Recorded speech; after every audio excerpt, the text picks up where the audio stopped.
I was just on a live here and we were talking about the Idaho 4 and the difficult situation that Dylan is in. And I just saw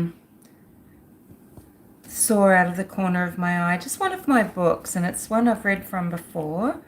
Loren Pedersen's book, Dark Hearts, The Unconscious Forces That Shape Men's Lives. And I thought I would read out chapter 6, and rather than just make a recording and then have to upload it, you can look at the corner of this room and I will just read this out as per live, and then I will stop the recording.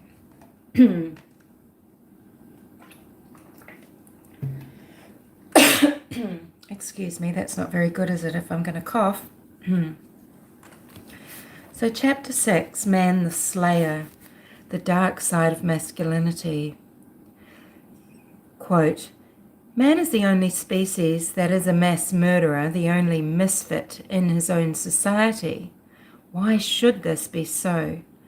End quote. Nico Tinbergen. And then the chapter subheading is Awareness of Evil.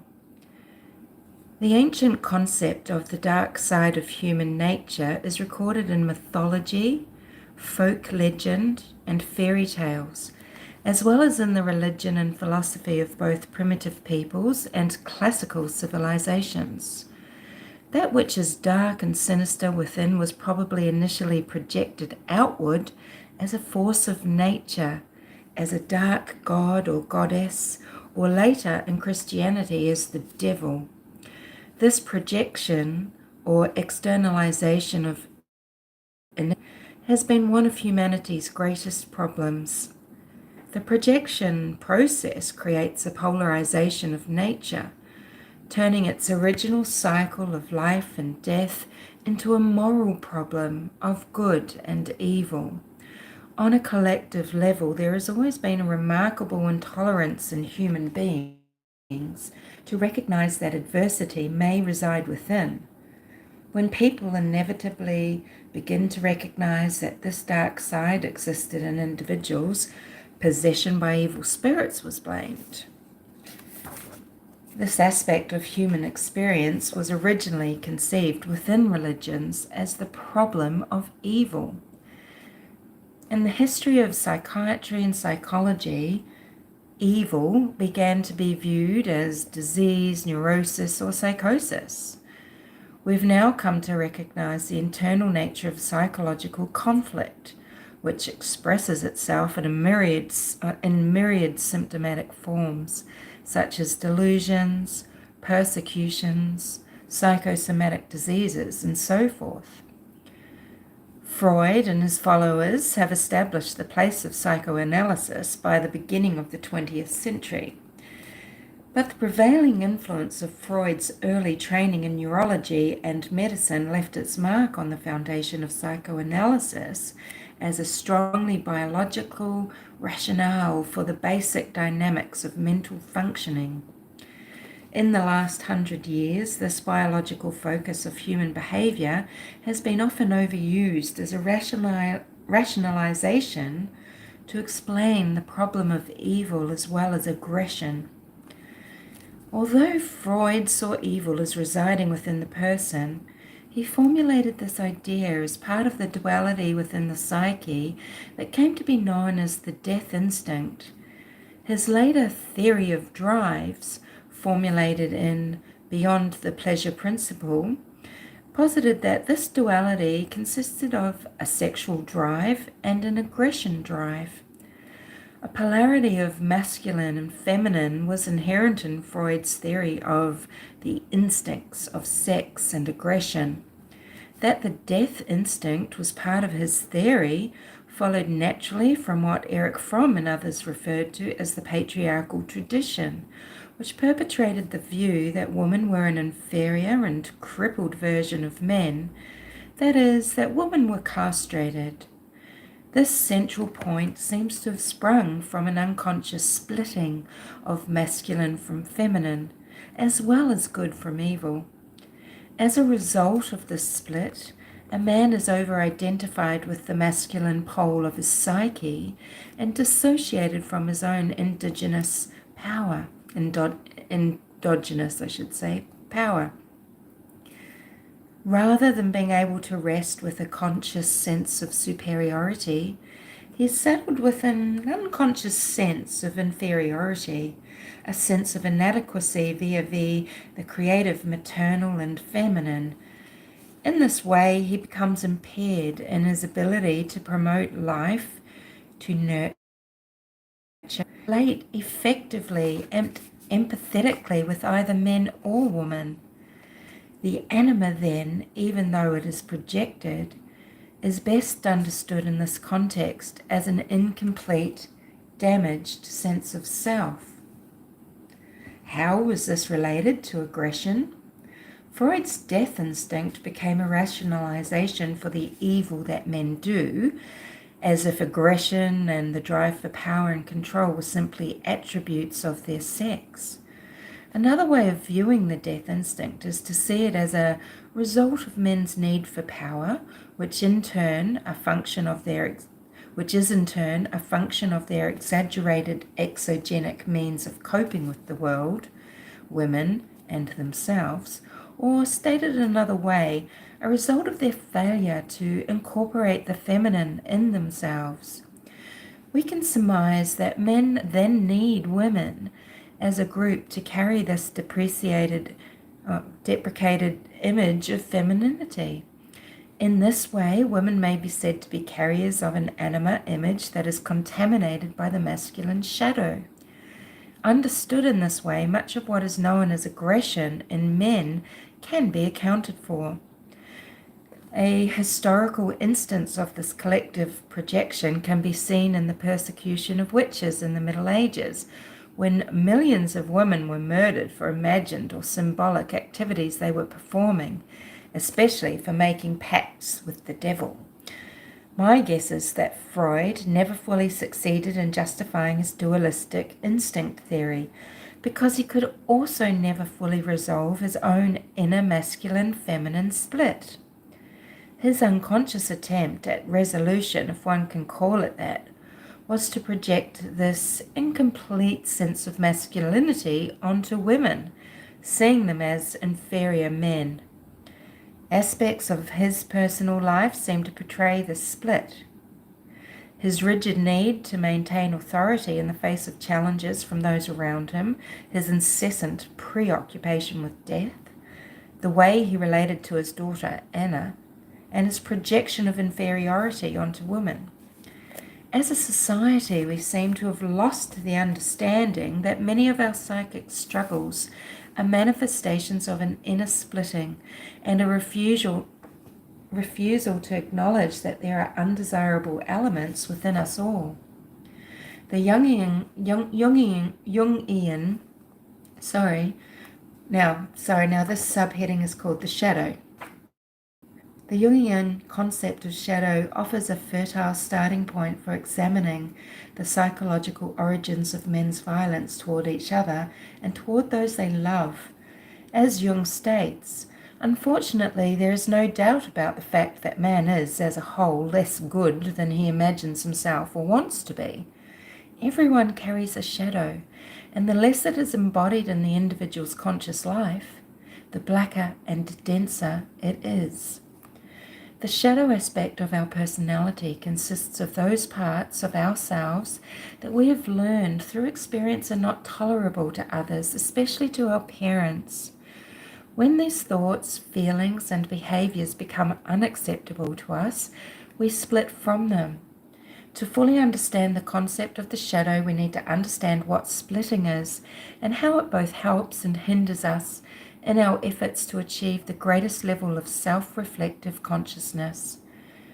Splitting is a universal psychological phenomenon that takes place in the earliest stages of childhood as the ego is being formed. It continues throughout life, functioning both as a defense mechanism and as a means of differentiating ourselves from others.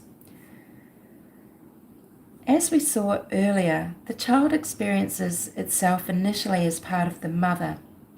Its own ego only emerges as a separate sense of self around the age 3 or so.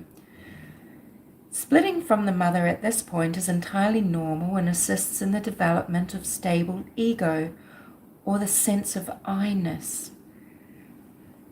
Another form of splitting occurs as we attempt to discriminate between different parts of ourselves so that the sense of what is I and what is not I is further clarified. While the splitting process helps establish the boundaries of the ego, it can also function defensively to split off the ends of the ego and relegate them to the unconscious as shadow. In general, these are qualities that are not congruent with the more socialized or persona aspects of our personality. However, since no part of the personality is ever completely lost, split-off parts become relegated to a less apparent, more unconscious level of the psyche. In other words, the more difficult it is for us to accept certain disturbing qualities in ourselves, the more likely they will be relegated to the shadow aspect of our personalities. The splitting process becomes complicated by the fact that negative feelings that we repress or disown gain a particularly strong, though unconscious, emotional charge. The nature of the psyche is such that nothing of any emotional consequence remains truly unexpressed, even though we may be unaware of the form in which we are expressing it. So even though these dissociated qualities are unconscious, their peculiar emotional charge causes them to push for expression. The expressed form of an unconscious emotional content may then arise as a projection.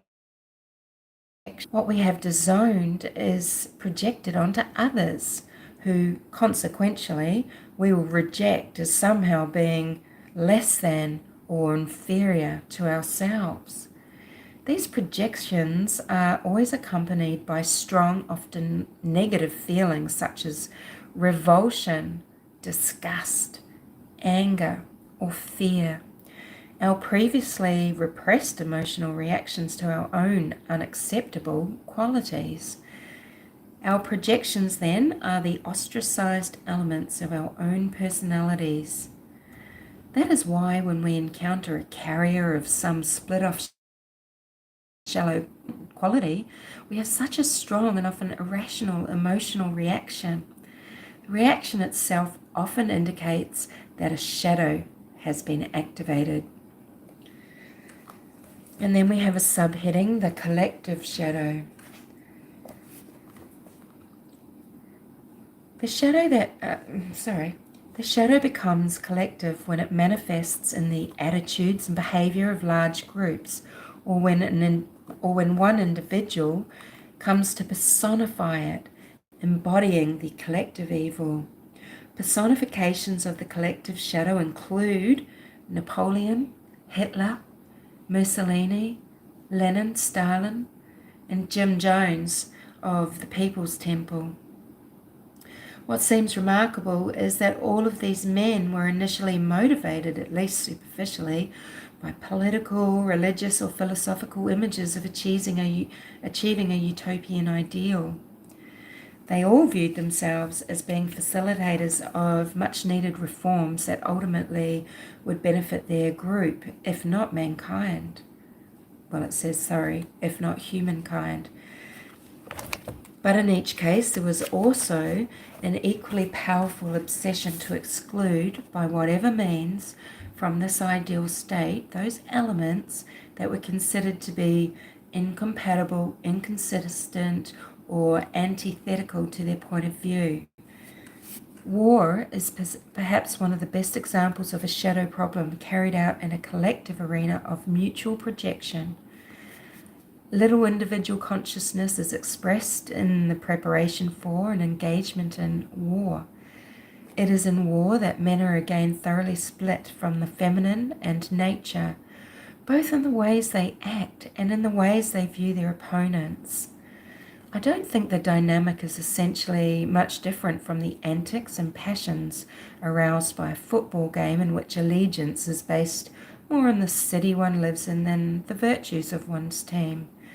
The issue is often one of wounded narcissism,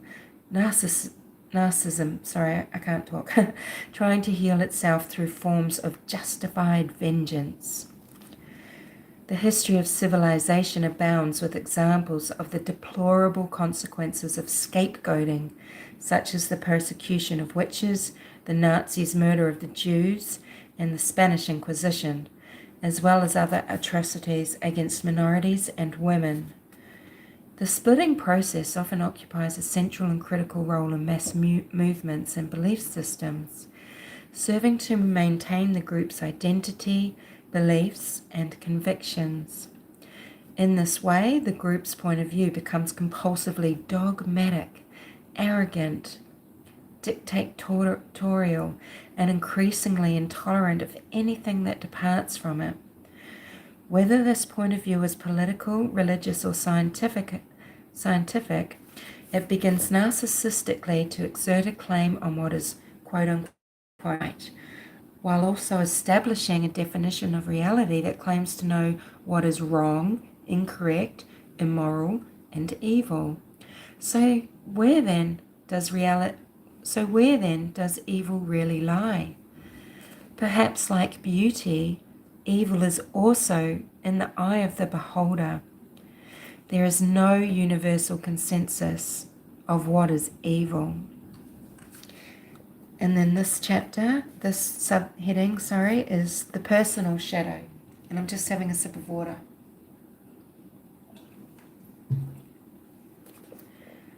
The personal shadow.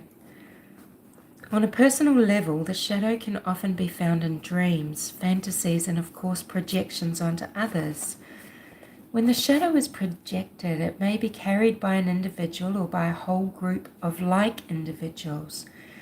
The shadow is often experienced in negative value judgments accompanied by strong negative emotions. The shadow is almost always identified from the perspective of how one would not like to be seen, either by oneself or others, that is, not I. A man's shadow character is most commonly represented as a male figure, but there are many instances in which the shadow may also be represented as a woman with particularly negative qualities. In these cases, the shadow may be contaminated by some aspect of the man's anima or his mother. This may also be seen in a dream where a woman the man knows personally and admires is in the company of undesirables. In this case, the man often can't figure out why this woman would be in such a bad company, because his conscious associations to her are so positive. The answer may reside in a number of possibilities. One is that the dreamer may be unconscious of some negative associations or feelings he has to the person and needs to block his awareness of them in order to retain his conscious, more positive image of her.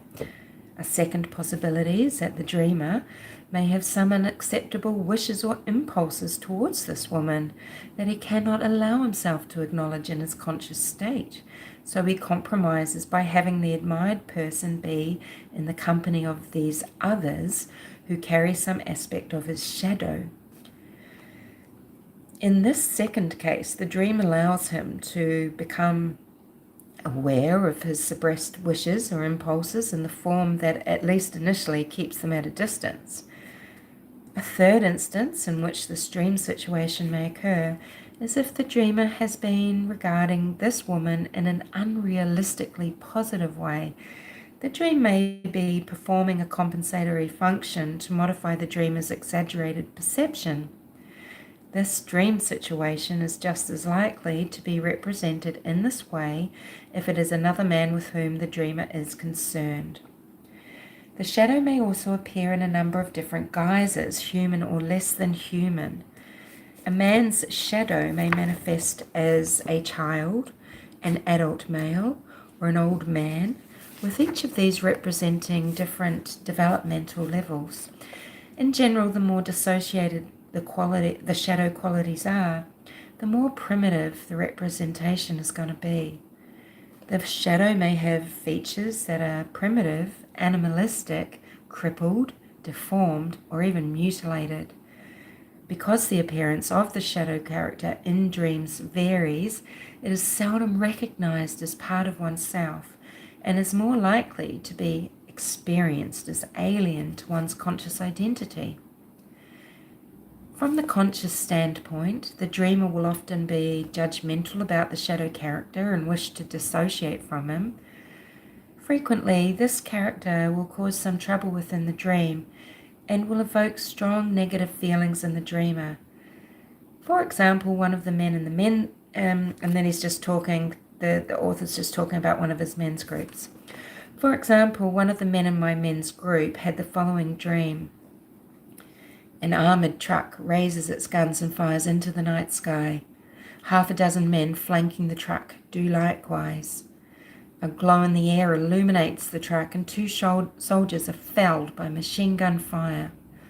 All those in the truck scramble out and clumsily crawl through a nearby barbed wire fence. Just then, a group of soldiers on horseback riding through the hillock arrives, surrounding their prey, Adolf Hitler and his escape party. Everyone who fled from the truck is shot several times, including 2 women. The soldiers then take a handheld electrical probe and place it on the temples of the dead group, searing their brains. Then a knife is thrust into the temples of Hitler and another man, and a portion of their cranial matter is dug out. As this occurs, the dead Hitler's eyes look up peacefully and pleadingly. End of dream. This man's dream portrays the shadow in quite primitive form. The dream was particularly upsetting for him because his strong persona and ego allowed little conscious violence or rage. His parents, who were both alcoholics, had forbidden the expression of anger in any form by any member of the family. As a result, his perception of anger was that it was particularly malevolent and dangerous emotion. His dream presents the shadow in archetypal proportions as Hitler. The shadow needs to be completely killed off, so Hitler, as the dreamer's latent rage, is killed, and he becomes both peaceful and pleading. The peacefulness represents the persona's success in quieting the shadow, but the pleading quality may refer to the shadow's need for acknowledgement. The dreamer really needs to be more conscious of his rage and accepting of it. This will allow him to broaden his perception of himself and the depth of his feelings. It will also prevent the rage from being acted out in some unconscious form. Recognition of the powerful feelings connected with the shadow does not mean that a man will need or even want to act on them. Rather, it represents an opportunity to accept them as part of the complex emotional repertoire that makes up his psychological life. With increased awareness and ownership of these feelings, he is able to recognize key emotional conflicts, often for the first time. On the other hand, repressing feelings that are unacceptable to the ego or persona creates psychological and sometimes physical symptoms which the ego experiences instead of the repressed feelings. Continual suppression can affect a man's general energy level, often resulting in moodiness, irritability, depression, irrational fears, phobias, and preoccupations with death. It also takes a lot of psychic energy in the form of defensiveness, hypervigilance, and suspicion to project one's shadow onto others and to then maintain a dissociated state of non-reflective consciousness. In such states, there is often a rigid self-righteousness.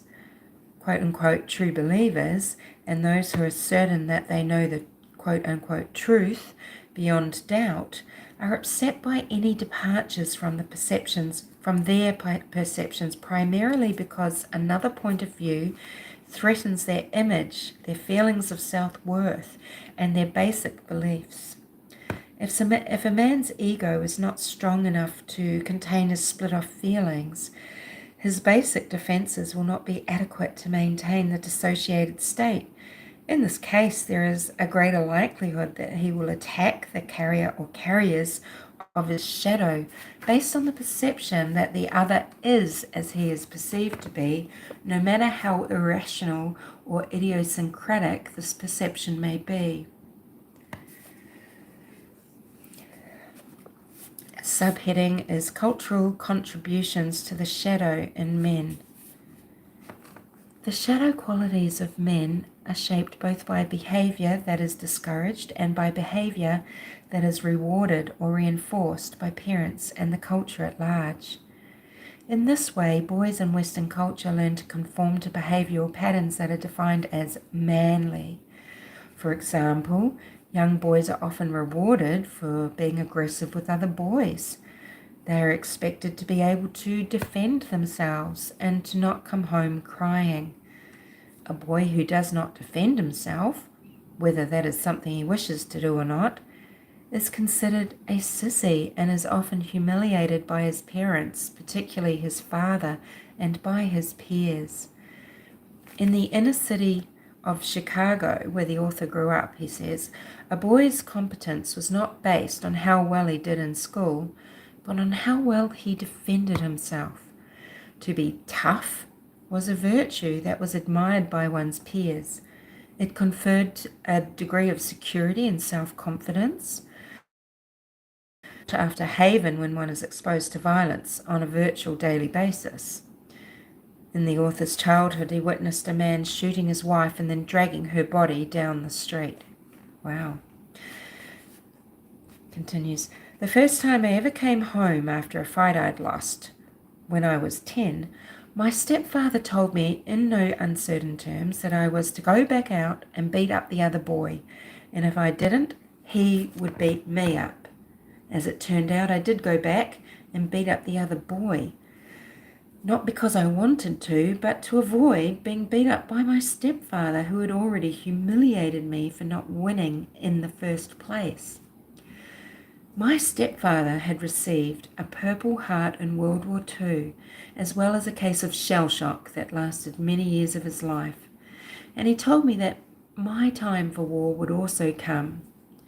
But even though he obviously had been traumatized by his experience, he refused to discuss it, simply maintaining that when my time came, I would serve and do my duty.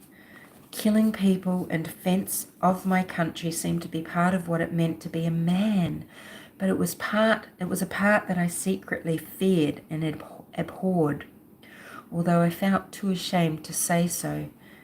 In spite of those fears, as a teenager, I became the leader of a gang in which every member except me was on probation.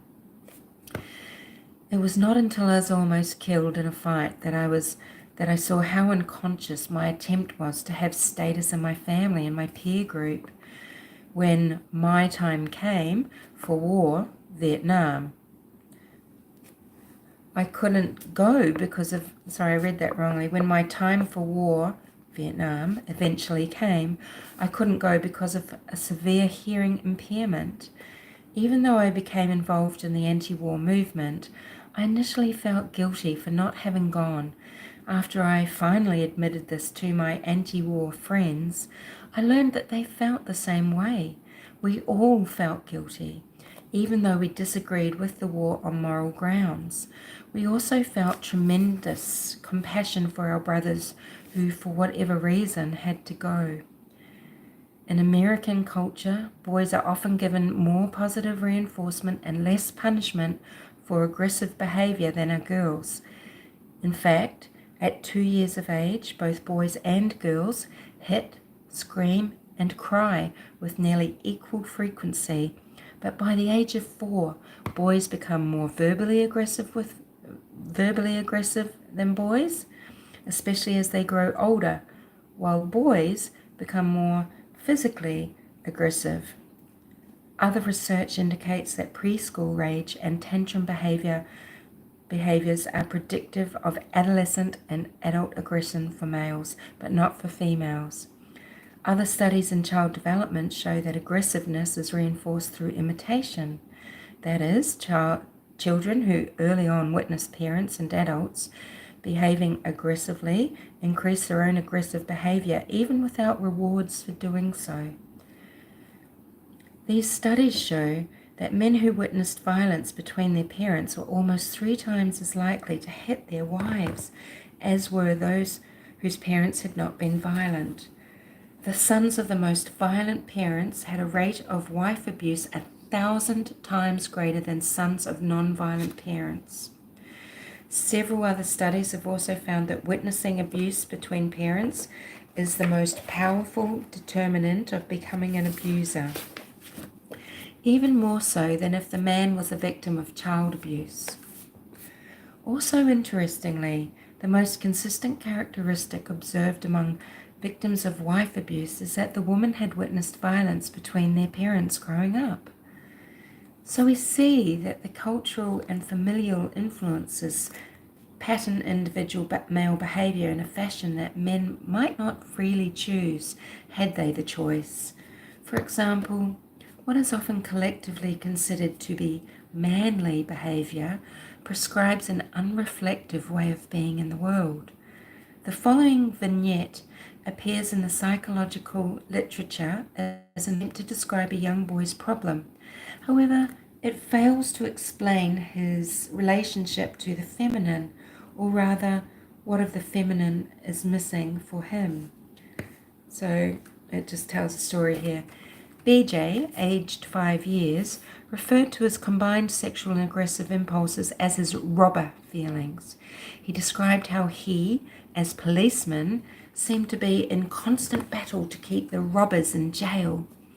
As his immature superego seemed to function more to punish than to help him be in control of his impulses, he usually felt that the policeman was out having coffee when most needed, but was sure to punish when the robbers took over. Failure to integrate sexual and aggressive impulses into a valued view of the self as in charge undermines self-confidence, heightens fear of punishment, and the projected aggression heightens castration anxiety. A defensive facade of masculinity characterized by aggressive sexuality and demeaning or chauvinistic attitudes toward women may emerge, an obvious element in the exaggerated macho character. The book continues. Social and cultural stereotypes, as well as psychological stereotypes of men, often exert a collective effect on men's shadow problems. Many examples of this can be seen in psychological work with adolescent boys who have not yet achieved a stable sense of identity and who are struggling to define themselves in terms of the prevailing cultural stereotypes. These societal values powerfully influence a boy's sense of identity and reinforce gender-specific attitudes and behavior. The role-playing that men do at work is a well-established pattern in the business world. Emotional vulnerability, an aspect of the anima, is a definite sign of weakness in this context, as women who have moved into the corporate world are quickly discovering. Signs of strong emotion, particularly crying on the job, are regarded as indicators of low credibility in the workplace. Furthermore, men may speak of their sexual prowess and even overtly and covertly encourage each other to do so, but they cannot speak about impotence. The anima may make one soft. One male patient of mine struggled for several sessions about whether to bring up the issue of his sexual impotence. When he finally did, I asked him why it was so difficult for him to talk about. He eventually decided that it was because he was afraid that I would think he was unmanly. Yet another male patient, a successful business executive who had been injured in an automobile accident, hid the extent of his physical pain and limitations from his superior because he was afraid of losing credibility and status within his corporation. He was afraid of being seen as less than man enough to do the job. There are many other examples of socially conditioned attitudes that burden men and become part of the general male shadow problem. Emotional vulnerability, signs of physical limitation, and sexual impotence are only a few of the quote-unquote weaknesses that men hide because of shame, humiliation, and a fear of being perceived as inferior. The next subheading is the son as carrier of the father's shadow. A man's shadow can sometimes also incorporate problems that come from his father's unresolved issues.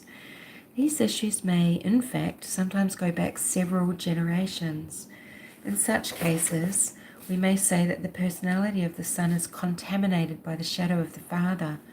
For example, in my practice, a boy with a particularly difficult shadow problem is evaluated in the context of his father's personality, which includes his attitude towards masculinity, as well as the boy's intellectual abilities, emotional makeup, and life experiences.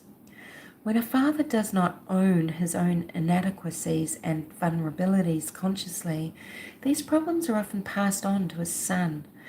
The son may sometimes unconsciously live out his father's shadow, with the result that the father not only experiences some relief at seeing these qualities outside of himself, but he will also be critical of the son for not measuring up to the way the father wants him to be. This, of course, places the boy in the untenable position of having to carry the shadow and anima qualities of his father, while at the same time being criticized and rejected for it. He is faced with the alternative of either rejecting himself or rebelling against his father. In both cases, he loses.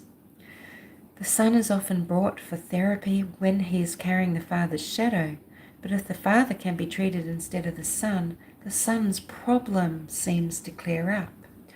Or if the son is treated without the father and improves, then the father's problem becomes apparent. The ideal is to be able to treat them both, but unfortunately this is not always possible. The mother obviously can also contribute to the son's difficulties by unconsciously communicating her own shadow problems to the child. When a boy attempts to emotionally remove himself from the dominant influence of his mother, his father becomes even more important in the formation of his sense of masculine identity. The next subheading is the sociopath archetype of the unrelated. The most devastating manifestation of a complete disassociation from the anima is when a man develops a sociopathic personality. This person has few friends and is very often in trouble with authorities and the law. I don't want to keep doing these sidebars. I could have been doing them so often here, but if you understand about a diagnosis for type 2 psychopathy, sociopathy, there has to be certain markers hit throughout development and before a certain, before maturity at 18. Anyway, sorry, I don't want to digress because I'm just supposed to be reading this and then that's that. His most salient characteristic is a lack of capacity for love accompanied by an equal inability to experience guilt or conscience. It is as if the most basic attributes of love and empathy are simply empty spaces in his personality. This defect occurs in men more than 3 times as often as it does in women, and it is even more frequent in men whose fathers are also sociopathic. As far as we know, sociopathic personalities are formed very early in life. By late adolescence, the antisocial pattern of behavior has become well established, characterized by often frighteningly criminal and exploitative behavior and shallowness in all relationships. Its tragedy is compounded by the fact that it is also more prevalent amongst the poor. In sociopathic personality, the sociopathic personality amounts to an archetypal constellation of male negativity and is hence a ready carrier of the masculine shadow in our society, particularly when it occurs in a political, social, or religious leader.